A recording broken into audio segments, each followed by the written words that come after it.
कक्षा 10वीं 11वीं 12वीं गणित और कृषि संकाय, विषय गणित, अध्याय त्रिकोणमिति। यदि tan a बराबर से 2 हो तो निम्नलिखित का मान ज्ञात करो।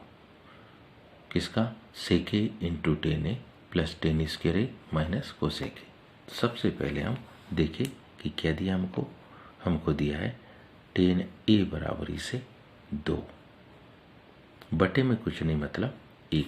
हम इसे सब कह सकते कि यदि tan a बराबरी से 2/1 है, इसका मतलब टेंजिन दो भुजा का अनुपात है। वह एक भुजा होगी लंब और दूसरी भुजा होगी आधार। अब इसमें a के सापेक्ष यदि हम देखें तो BC कौन सी भुजा कहलाती? लंब भुजा, और AB भुजा कहलाएगी आधार। तो कहने का मतलब है 2, लंब की माप कितनी? 2 और आधार की माप कितनी? 1। तो BC बटे AB। इसका मतलब है हमारे पास किसकी माप आ गई? हमारे पास BC की माप आ गई। हमारे पास किसकी?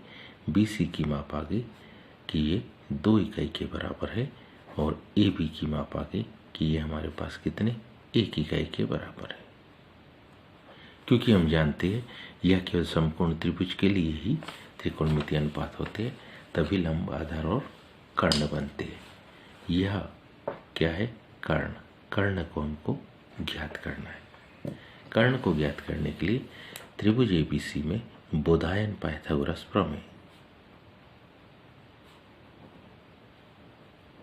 त्रिभुज ABC में बोधायन पाइथागोरस प्रमेय। बोधायन कौन? पाइथागोरस से सैकड़ों वर्ष पूर्व जिसने इस पाइथागोरस प्रमेय की उत्पत्ति दी थी, वो है बोधायन। त्रिभुज ABC में बोधायन पाइथागोरस प्रमेय क्या कहलाता?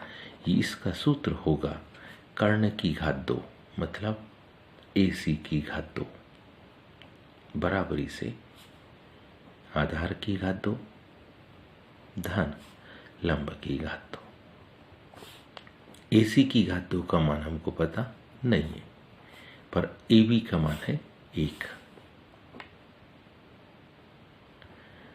BC का मान है 2। 1 का वर्ग करेंगे तो 1 आएगा, 2 का वर्ग करेंगे तो 4 आएगा, 1 और 4 दोनों को जोड़ देंगे तो मान आएगा 5। इसलिए किसका मान? AB का मान। AB बराबरी से करनी 5 इकाई। AB की माप है करनी 5 इकाई। AB जब हमारे पास में आ गया तो AB की सहायता से हम बड़ी आसानी से दिए गए पदों में पहले किसको? सेक को ज्ञात करेंगे। तो सेक A, सेक के कास का व्युत्क्रम जो होगा कर्ण बटे आधार के बराबर। यहां देखिए कर्ण भुजा की माप अभी अपन ने ज्ञात की, तो कर्ण भुजा की माप कितनी आ गई? करनी 5 इकाई। करनी 5 इकाई। तो कर्ण की माप आ गई। कर्ण मीन्स AC भुजा, आधार मीन्स AB भुजा, तो मतलब करनी 5। किसकी? सेक A की माप आ गई। सेक A बराबरी से करनी 5। सेक A के बाद अगला जो मान हमको निकालना है उसे ध्यान से देखिए। तो अगला मान हमारे पास है क्या? Sine A।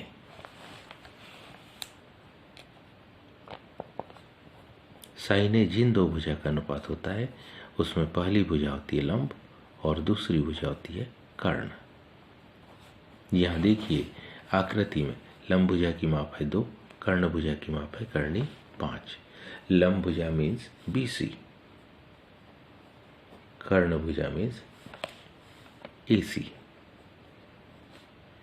BC भुजा की माप हमारे पास है 2 बटे करनी 5।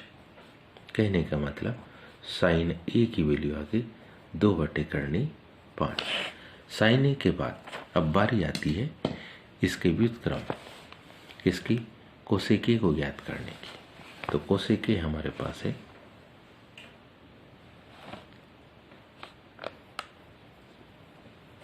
कोसेक ए लंब बटे कर्ण का व्युत्क्रम, कर्ण बटे लंब। कर्ण भुजा AC, लंब भुजा BC। 2/5 का व्युत्क्रम, कर्णी 5/2। इट मीन्स कोसेक ए की वैल्यू हमारे पास आ गई कर्णी 5/2। और हम इसे सब जानते कि हमारे पास क्या दिया है, हमारे पास दिया है tan ए तो पहले से दिया है, तो ये सारी वैल्यू रख देंगे। तो अब हम लिख रहे हैं किसमें, जो दिया गया मान है उसमें हम सारी वैल्यू रख देंगे। Sec a into sine a, sec a into sine a plus tan square a plus tan square a minus cosec a. इसे हम मान रखेंगे, जो ऊपर वैल्यू निकाली उनके क्या रखेंगे, मान रखने पर। जब इनके हम मान रखेंगे तो ध्यान से देखिए, सेक ए का मान निकाला वो है कर्णी 5। सेक ए का मान कितना, कर्णी 5। साइन ए का मान निकाला वो है 2/5। tan स्क्वायर ये तो पहले से दिया था, tan ए बराबरी से 2, तो इसका वर्ग, ऋण कोसेक ए इसका मान निकाला वह है कर्णी 5/2। अब अगर हम ध्यान से देखें तो क्या होगा, ये कर्णी 5 से ये कर्णी 5 कट गया। आगे इसका हल देखेंगे, वो होगा 2 धन 2 का वर्ग 4 ऋण कर्णी 5/2। 2 और 4 दोनों जुड़ जाएंगे, तो 2 और 4 जुड़ेंगे तो आएगा 6, क्योंकि ये एक इस प्रकार की संख्या है जिसमें अंश और हर दोनों है, तो इनके जोड़ने और घटाने के लिए इसके पट्टे में 1 लिख दिया। इन दोनों का एलसीएम आया 2, 1 का भाग देंगे 2 में तो 2 बार, 2 का 6 में गुना हुआ, 2 × 12 ऋण कर्णी 5।